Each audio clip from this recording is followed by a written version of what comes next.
Et bonjour à tous et bienvenue dans la réunion du catch. Aujourd'hui, on se retrouve avec toute l'équipe pour une réunion très spéciale. Et on se retrouve aujourd'hui pour une réunion sur Bray Wyatt, sur le décès tragique de Bray Wyatt qui a eu il y a un an. Donc, qui nous a tous marqués par son décès très tardif. Enfin, pas tardif, mais plutôt, je dirais, impressionnant, on va dire, parce que personne ne s'y attendait évidemment à cette mort inattendue. Donc, se retrouve avec l'équipe habituelle dans la réunion et nous allons aborder aujourd'hui trois sujets de vidéo. Donc, là, dans la première partie, nous allons parler du début de la Wyatt Family. Ensuite, dans la deuxième partie, nous allons parler du début et de la fin de The Fiend. Et évidemment, dans la troisième partie, nous allons parler de l'héritage de Bray Wyatt, qui est la Wyatt Six. Donc, messieurs, je vous écoute pour cette première partie. Qui veut commencer? Ne levez pas la main, hein, on n'est pas, c'est pas un contrôle non plus. Oui, monsieur a des coups.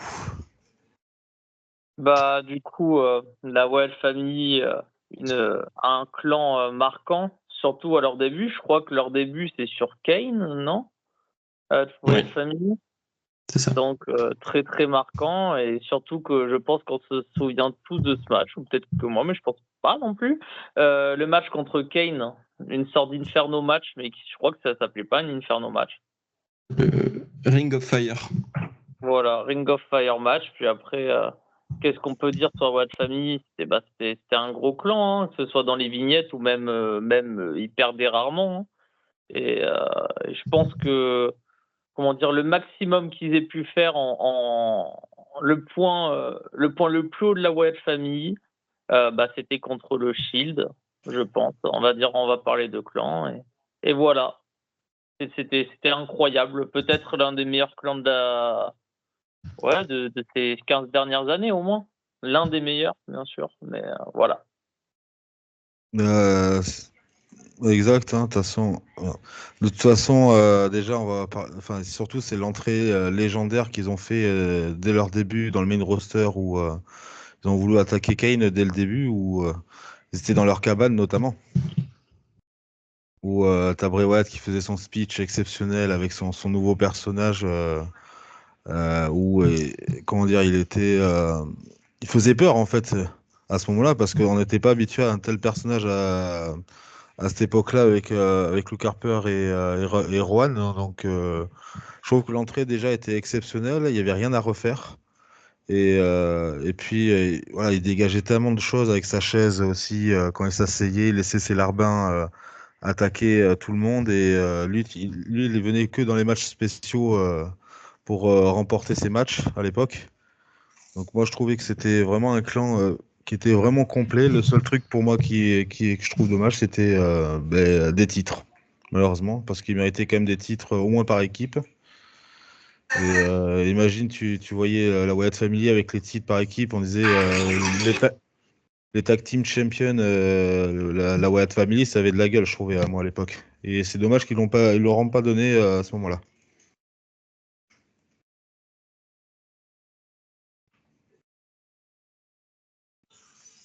Vas-y, Kurama. Personnellement, je vais aborder le sujet de la Wyatt Family en disant, et je vais peut-être en surprendre quelques-uns, mais la première apparition de la Wyatt Family, pour moi, j'ai eu du mal.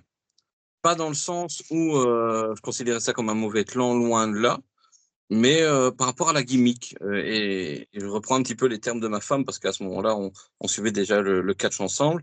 Ils avaient vraiment cette gimmick de marginaux, mais rebut de la société, mais un peu, excusez-moi du terme, mais un peu mal lavé, avec une dégaine très peu inspirante au début. Et je trouve que ça a été certainement l'une des ascensions les plus fulgurantes en termes de clan, parce qu'à première vue, bon, on se disait, ok, le mec arrive avec sa chemise hawaïenne, bon, barbe mal taillée, vraiment délabrée au plus haut point. Et l'impact a été redondant, mais dès les premières semaines, ça a été Kane, donc comme comme vous l'avez dit dès le début. Et ensuite, il y a eu des rivalités très imposantes. Ils ont réussi à venir tamponner le roster de leurs pattes avec énormément de violence, énormément d'impact. Et comme tu le disais, Alexis, la chose qui a manqué dans ce règne de la Wyatt Family, c'est un palmarès plus fructueux qu'ils méritaient tous, hein, que ce soit Luke Harper, Eric Rowan, même Braun Strowman par la suite, qui a rejoint le clan. Mais pour le reste, c'est vrai que ça a été. Je pense que Bray Wyatt a vraiment été le précurseur d'un nouveau style de catch et surtout d'un nouveau style de personnage un petit peu mystérieux, mais qui a apporté une plus-value au catch de ces 15 dernières années. Quand on voit la différence entre un Husky Harris à l'époque de la Nexus, où, désolé du terme, mais ça cassait pas trois pattes à un canard, je pense que c'était même un des membres les moins charismatiques du clan, et au retour de Bray Wyatt, avec l'arrivée vraiment de cette gimmick de Bray Wyatt, ça a été une ascension, mais extraordinaire. Et je pense que de toute la liste de catcheurs qu'on a pu découvrir sur ces 15 dernières années, Bray Wyatt fait partie du podium des plus belles ascensions de superstars de la WWE. Et après, on connaît l'histoire, évidemment, comme cité précédemment, la rivalité avec The Shield, exceptionnelle. Je pense qu'il y avait vraiment une rivalité à mettre en exercice à ce moment-là. C'était réellement la Wyatt Family avec The Shield. Un 3 contre 3 avec 6 talents aux capacités différentes, mais très complémentaires. Et ça apportait vraiment une attractivité qui pouvait matcher. Donc, à ce moment-là, comme je vous le disais au début, très sceptique, mais ils ont réussi à me convaincre en quelques semaines. Angélus? Alors, moi, je pense que ça va être la seule chose gentille que je vais dire de la réunion. Moi, j'aimais bien Bray Wyatt à l'époque de la Wyatt Family. Parce que je pense que c'était la meilleure superstar qui était à l'époque avec la Wyatt Family. Pour moi, c'était son personnage emblématique qui a fait ce qui est devenu après. Mais pour moi, ce qui m'a marqué, c'est la Wyatt Family contre les frères de Destruction, Undertaker et Kane. Pour moi, ça restera toujours, de ces 10 dernières années, je pense, la meilleure ou une des meilleures rivalités. Parce que c'était un peu le même style de combat, de catch, de personnage un peu mystique, mais pas trop, en restant tout de même leur même personnage, sans en faire des caisses de ce qu'ils lui ont fait après avec The Phoenix, mais ça on en parlera plus tard. Et pour moi, c'est l'époque Wyatt Family et Bray Wyatt lui-même, ça a été son prime. Vas-y, Korama. Je me permets juste une petite précision en plus. Après, promis, je vous laisse la parole. Une chose en plus qui m'impressionnait chez Bray Wyatt, c'est, comme tu l'as dit précédemment, Alexis, c'était, entre guillemets, le plus petit gabarit du clan qui donnait ses ordres à ses sbires qui faisaient 2 têtes en plus que lui. Ça, c'était exceptionnel. Le charisme par rapport au gabarit du catcheur, je trouvais que c'était quand même assez impactant aussi. De voir un mec comme Bray Wyatt donner ses commandes à Luke Harper et Eric Rowan, qui à tout moment auraient pu se retourner sur lui. Et d'ailleurs, ça arrivait par la suite. Hein. Je pense que tous les fans de catch s'en souviennent.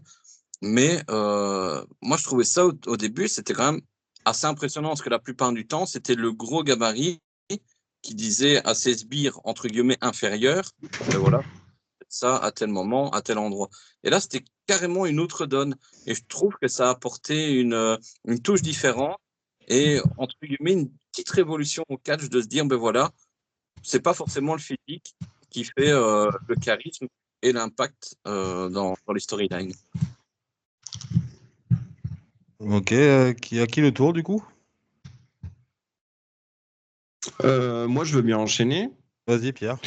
C'est un secret pour personne. Moi, ça va être un peu émouvant pour moi. Je prépare une vidéo, comme je vous l'ai dit, sur Bray en ce moment, donc je vais peut-être me répéter beaucoup de fois cette semaine. Bray Wyatt, ça a toujours été mon idole depuis ses débuts à la WWE. Et j'ai tout de suite accroché quand il est arrivé en 2013. Malheureusement, je regardais pas NXT à l'époque, donc je ne voyais pas ce qu'il avait fait parce que d'abord, il avait commencé avec Luke Harper à NXT. Quand il y a eu les premières vignettes de la Wyatt Family, j'ai tout de suite accroché, j'ai tout de suite été attiré par ce truc de un peu creepy, un peu spooky, l'étrange et le truc énigmatique qu'il y avait tout autour de cette famille, de cette secte un peu sudiste des États-Unis, un peu arriéré, peut-être même consanguin, tu vois. C'est ce truc-là qui m'a tout de suite plu parce que j'adore le monde de l'étrange, de l'épouvante, des films d'épouvante, tout ça. Donc, ça a tout de suite été mon style. Et c'est une année où je me désintéressais un petit peu de la WWE. Et ça a rallumé ma flamme pour le catch, pour la WWE. Chaque semaine, je voulais voir la nouvelle vignette de Bray Wyatt. Et puis, quand ils ont fait leur début, quand ils ont attaqué Kane, les débuts, le match du Ring of Fire, toutes les promos incroyables de Bray Wyatt, les discours, tout ça, ça m'a vraiment. J'ai tout de suite accroché, j'en suis tout de suite devenu fan et c'était exceptionnel pour moi. Je vais pas parler trop longtemps parce que sinon on m'arrête plus, mais les débuts c'était incroyable pour moi. Et c'est ma version préférée de Bray Wyatt, la version Wyatt Family. C'est la version que j'ai préférée. On va parler du film, on va parler de tout ce que j'aime, tout ce que j'ai aimé également en Bray Wyatt. Mais cette version-là, la version 2013, Wyatt Family, chemise hawaïenne, et c'était ma version préférée. C'est incroyable. Ah, elle était monstrueuse, hein, cette version. Ouais, Et génial. puis, il avait un charisme, il dominait tout le monde. Il avait vraiment plus de charisme, ce personnage-là, que le reste, même si je trouvais que, après ça, on en reparlera dans la deuxième partie, mais du film. Mais c'est vrai que Bray Wyatt, il dégageait tellement de choses que peu de catcheurs n'ont pas eu, en fait. T'as très peu de. Comme disait The Rock à une époque, c'était avec. Je sais plus quel WrestleMania c'était, où Rowan avait affronté The Rock à WrestleMania, où il y avait le speech de The Rock où il disait à Bray Wyatt qu'il avait la barbe, il avait le charisme, il avait tout, il avait les lumières et tout. Et je trouve que c'est un des meilleurs messages que The Rock a pu faire à Bray Wyatt à ce moment-là. Et Bray Wyatt il avait une pop monstrueuse à ce moment-là aussi. Et Bray Wyatt, c'est vrai que sa mort nous a tellement fait du mal. Après, je vais parler aussi quand même de John Huber aussi qui en fait partie. Donc, je vais quand même aussi, on va quand même aussi un peu parler de lui parce qu'il faut lui rendre hommage parce qu'il faisait partie de la Wyatt Family. Donc, ça a été aussi un déchirement en tant que fan aussi. Mais Bray Wyatt, je crois que c'est moi honnêtement depuis Eddie Guerrero, je crois que j'ai jamais autant pleuré. Depuis Eddie Guerrero et Bray Wyatt, je crois que ça a été le plus gros déchirement qu'on ait jamais eu. Alors j'espère pas qu'on va en avoir d'autres d'ici là, mais Bray Wyatt, je crois que c'était le plus inattendu. Tu t'y attendais pas du tout Moi au début, je croyais que c'était comme on en avait déjà parlé dans d'autres réunions avant, mais au début, tout le monde croyait que c'était un fake, quoi. Tout le monde, c'était une blague pour dire ouais, il va revenir ou fait partie d'une storyline, un truc comme ça. Et quand ça a été vraiment sorti de Twitter, de Triple H, je me suis dit non, c'est une blague. Et ça a été un énorme déchirement pour tout le monde. Et après, c'est vrai qu'on n'a pas mentionné, mais la Wyatt Family a eu une des meilleures rivalités, je trouve, ces dernières années. C'était aussi quand John Cena. John Cena qui a vraiment monté aussi Bray Wyatt à un autre niveau grâce à lui. Après ça, ça, pour moi, c'est un autre débat, mais on peut en parler de toute façon. Mais John Cena, on va dire que pour moi, Bray Wyatt, il aurait dû avoir 3 victoires à WrestleMania qui étaient obligées. Pour moi, c'était John Cena, Randy et l'Undertaker. Donc pour moi, c'est lui qui aurait dû déjà remporter la streak. Hein. Il n'y avait personne d'autre. Parce que de toute façon, c'était l'héritier de Bray Wyatt, hein, on le sait tous. Hein. C'était l'héritier de Bray Wyatt. Et honnêtement, t'aurais mis John Cena, Randy Orton et Undertaker en victoire pour Bray Wyatt, mais il serait monté à un autre niveau que personne n'aurait fait, quoi. Battre 3 monstres du catch, il aurait élevé un niveau au-delà de Roman Reigns, même à ce moment-là, pour moi. Surtout qu'il en était entièrement capable. C'est ça. Par rapport à même ne fût-ce qu'à sa liste de coups. C'était exceptionnel. Je pense qu'en plus, il avait cette manie de pouvoir être imprévisible aussi dans ses coups, qui aurait aussi apporté quelque chose en plus par rapport à des rivalités comme tu l'as cité, l'Undertaker. Et après, on en reparlera plus tard, même lors du deuxième épisode avec The Fiend. Mais voilà, il y a des matchs controverses qui ne peuvent pas passer entre les mailles du filet. Ça, c'est incontestable. Ouais, Sweet, tu voulais dire quelque chose, hein? Merde, mon micro. Non, mais je sais pas si du coup c'était vu, mais non, c'était juste comme ça. Ouais, on a vu ton message, hein. Ah putain, il recommence. Ah. Vas-y, bah Lucas, je te laisse parler. Ok, vas-y. Bah moi, de mon point de vue, bah c'est un peu comme vous avez tout dit. L'univers étrange et tout, c'était vraiment intéressant pour moi de découvrir ça. Le personnage en lui-même était incroyable. Et donc l'univers un peu creepy, c'était très intéressant comme personnage, comme on n'avait jamais vu, à part l'Undertaker, mais c'était plus dark. Là, c'est vraiment creepy. Mais rien que le personnage en lui-même, bah, on n'a pas vu ça nulle part. Parce que rien que son entrée dans le noir avec les lucioles, la lampe torche, euh, tout est nickel pour faire un beau personnage. Et vraiment, c'est un personnage incroyable. Et même sur le ring, son finisher, le Sister Abigail, quand il est assez souple en plus, quand il se met dans le coin, qui fait l'araignée où il se met à moitié à l'envers, bah, c'est incroyable pour encore plus montrer son personnage étrange. Euh, voilà, après, j'ai rien d'autre à dire parce que bah, vous avez pratiquement tout dit, mais ouais, un personnage incroyable qui a réussi à se réinventer, surtout que lui il vient de Nexus. Et, euh, et revenir comme ça avec un personnage. Et en plus, c'était les débuts des clans, parce qu'il n'y avait pas beaucoup de clans comme là, à 3. Il y avait beaucoup de clans avant bah, l'évolution qui était revenue et tout. Il n'y avait pas des gros clans, hein. Il y avait le Shield et eux. Il n'y avait pas d'autres clans. Et là, c'était bien d'avoir un peu un clan de 3 personnes, un peu bizarre, mystique. Et j'ai beaucoup aimé ça. Et dommage qu'on va plus revoir ça, ou on revoit ça, mais voilà quoi. C'est Ouais, pas pour faux. moi. Bon, mais Sweet, vas-y. Eh bah, au risque de tous vous décevoir, je pense que c'est la storyline et le clan que j'ai le moins suivi de tous.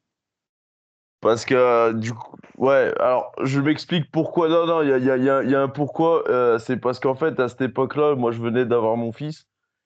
Et il y a vraiment une période entre 2014 et 2016, on va dire, où le catch, je le suivais vraiment plus trop, quoi, de très loin.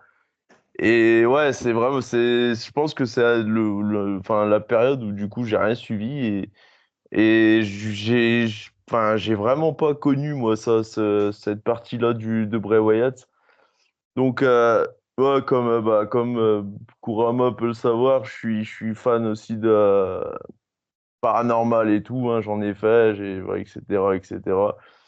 Donc tout cet aspect de la Wyatt Family, enfin j'ai surkiffé quand j'ai vu, mais après, du coup. Et du coup, je soulève un problème parce que j'ai pas envie d'être positif. Vous avez tous été plus positifs plus ou moins, mais je vais être négatif un peu par rapport à ça. Je pense que le problème que je vais soulever par rapport à Bray Wyatt, et ça c'est post The Fiend, et c'est exactement, ils se sont dirigés dedans avec The Fiend, et je pense que vous allez tous deviner de quoi je vais parler. C'est qu'à un moment donné, quand il était au stade d'affronter John Cena, Randy Orton, Undertaker à WrestleMania, la WWE, ils se sont retrouvés face à deux choix par rapport à lui. C'est soit on le fait tout gagner, il devient indestructible et au risque de le décrédibiliser complètement plus tard. Soit on le fait perdre, on le fait rester un catcheur, on va dire lambda plus plus. Et ça passe. Mais en fait, pour moi, le personnage de Bray Wyatt, dès le départ, ça allait être super compliqué de le booker correctement. Après, encore une fois, je dis ça avec des yeux extérieurs parce que j'ai vraiment pas connu cette période. Moi, c'est vraiment avec les trucs que j'ai vus après et tout, hein. Donc, ça se trouve, je me trompe complètement. Mais avec mes yeux extérieurs, moi, je voyais ça, c'était vraiment le truc prise de Find où je pense ils sont confrontés à un choix pour lui qui était très compliqué, quoi qu'il arrive. Et fin de citation. Ouais, Pierre. En fait, le problème, c'est ça a débuté directement. C'est la Wyatt Family, c'était génial les premiers mois où ça a débuté, mais il n'y a pas eu beaucoup de temps avant qu'il soit complètement décrédibilisé. Tu parlais, Alexis, de la feud contre John Cena. La feud était géniale en soi parce que les segments, chaque semaine, c'était trop bien. Le problème, c'est les décisions qui ont été prises pour Bray Wyatt. Et c'était à ce moment-là qu'il fallait prendre les bonnes décisions. C'était à ce moment-là qu'il fallait lui donner des grosses victoires impactantes. Et sa défaite contre John Cena à WrestleMania, pour moi, c'était déjà précurseur, c'était déjà le début de la fin pour lui. Et ça annonçait déjà du mauvais pour la suite. Et c'est ce qui s'est passé. Parce qu'après la défaite contre John Cena, il y a eu quelques bonnes storylines, mais après, il y a eu la séparation de la Wyatt Family, la reformation. Ils ne savaient plus quoi faire. Ils ont enchaîné les défaites pour Bray Wyatt jusqu'à The Fiend. On en reviendra tout à l'heure. Mais c'était déjà la première mauvaise décision qui lui a mis les bâtons dans les roues et c'était déjà très mauvais pour lui. Ouais, Angélus. Moi, je vais répondre. Je suis un peu d'accord avec ce qu'a dit Pierre-Luc. Et je veux aussi rajouter dire à ce que tu ne peux pas faire gagner Bray Wyatt à WrestleMania lors de ses débuts face à John Cena. Bray Wyatt est quand même si c'est quand même un monstre de la WWE, mais son personnage du début, tu peux pas le faire gagner face à John Cena sur la plus grande scène du monde, sachant que John Cena est là depuis plus de 20 ans, c'est le visage de la fédération, et tu peux pas faire gagner le petit nouveau face au dieu qui est John Cena. Ouais, Locave. Ah. Alors, qui? Ouais, bon. Bah, il vient de dire Angélus. Bon, Pierre, je commence. Mais Angélus, il a dit ouais, faut pas faire passer le petit nouveau à WrestleMania contre John Cena. Bon, je veux bien. T'aimes bien John Cena. Mais ils l'ont fait pour Austin Theory à WrestleMania. Il a battu John Cena. Sachant que Bray Wyatt, pour moi, aurait été mieux mis en avant que Justin Theory. À l'heure actuelle, il fait rien là. Pas que Bray Wyatt, il aurait pu monter beaucoup plus haut. Là, Justin Theory, il l'a battu, ok, bah c'est tout. Voilà, c'est juste ça que je voulais dire. D'accord. Bon, vous battez pas, hein, parce qu'il y a Z3 où vouloir lever la main, alors. Non, mais. Ah, mais attends, c'est bon. Voilà. Bon, Sweet, Ange-Pierre ou Kurama, allez-y. Je crois que j'ai vu Sweet lever la main en premier, non? Si jamais Sweet. Micro. Ouais. Bah, j'ai confondu les boutons. Non, bah, voilà, je voulais dire exactement la même chose que Luca, mais en rajouter juste un truc. C'est par rapport à Angélus, tes paroles, on sait pourquoi tu les as, parce que t'es un fanatique de John Cena, mais bon, ça reste, c'est pas le sujet de la vidéo, donc j'arrêterai là. Mais tu dis ça, enfin. N'importe qui aurait pu prendre John Cena à ses débuts s'il aurait été booké s'il aurait été Bray Wyatt. Voilà, juste ça. Et c'est sûr, tu vois, il parlait d'Austin Theory, c'est totalement vrai. Pourquoi tu fais gagner Austin Theory contre Cena et tu fais pas gagner Bray Wyatt? Voilà. Enfin, on va pas rentrer dans le débat parce que c'est pas le sujet de la vidéo, quoi. Ouais, Pierre. En fait, c'est exactement ça. Ça n'aurait absolument pas fait de mal à John Cena, vu le monstre qu'il était déjà à cette époque. Ça aurait été ultra bénéfique pour Bray Wyatt parce que ça aurait pu le crédibiliser en tant que nouvelle gimmick assez dark, assez sombre, avant un passage de relais avec l'Undertaker. On en a vu des gens qui ont battu John Cena à leur début. Je pense à Kevin Owens. Kevin Owens a très vite battu John Cena en pay-per-view clean. Et ça a été bénéfique pour Kevin Owens. Kevin Owens a été souvent main eventer, a été champion du monde. On connaît la carrière de Owens à la WWE. Et c'était dès ce moment-là, dès le début, qu'il fallait faire déjà gagner Bray Wyatt sur la plus grande scène du monde. Ça l'aurait propulsé vers les sommets pour des mois, des années à venir. Et ça en aurait fait une star incroyable. Ah, Adeko, il veut parler. Là, on l'a pas encore entendu d'ailleurs. Alors, malheureusement, je vais être du côté d'Angelus. Pour moi, tu vois, si tu avais fait gagner la rivalité, tu peux très bien faire perdre Bray Wyatt, mais en lui faisant gagner la rivalité, Extreme Rules, c'est Payback. Pour moi, la mauvaise décision, ça a été de faire perdre Bray Wyatt à Payback. Et sachant qu'en fait, même le WrestleMania Moment est plutôt sympa. Et plus tard, il s'en sert même pour le match. On va pas y aller là, mais pas maintenant, mais pour le match de WrestleMania 36. Et bon, je pense que c'était un choix surtout économique. John Cena, ils vont 1000 fois plus que Bray Wyatt. Désolé, mais même en t'es spectateur lambda, je pense que tu es plus content de voir John Cena que Bray Wyatt à cette époque-là. Je pense qu'ils ont choisi le choix de l'argent plutôt que le choix de la raison. Voilà. Oui, vous battez pas. Hein. Je crois que Kurama, depuis un moment, il veut Kurama, parler. il va avoir une tendinite là. Ouais, vas-y, Kurama.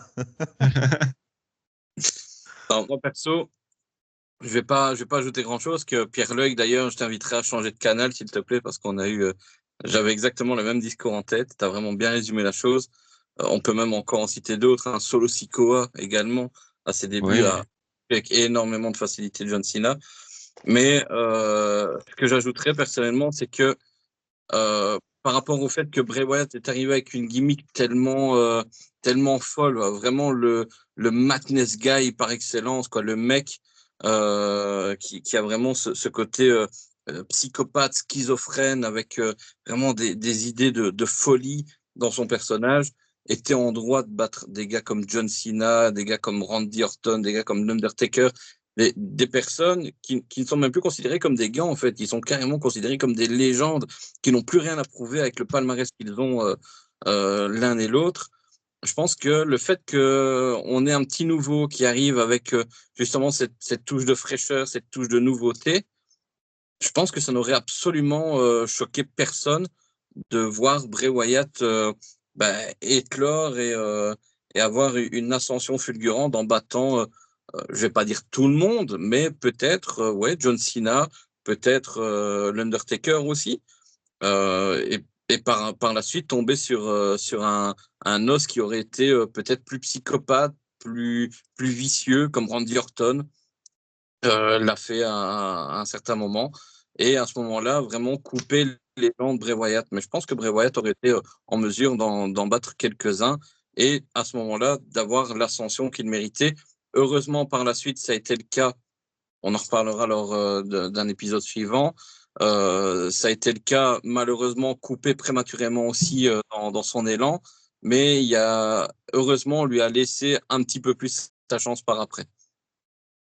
Vas-y, Angelus.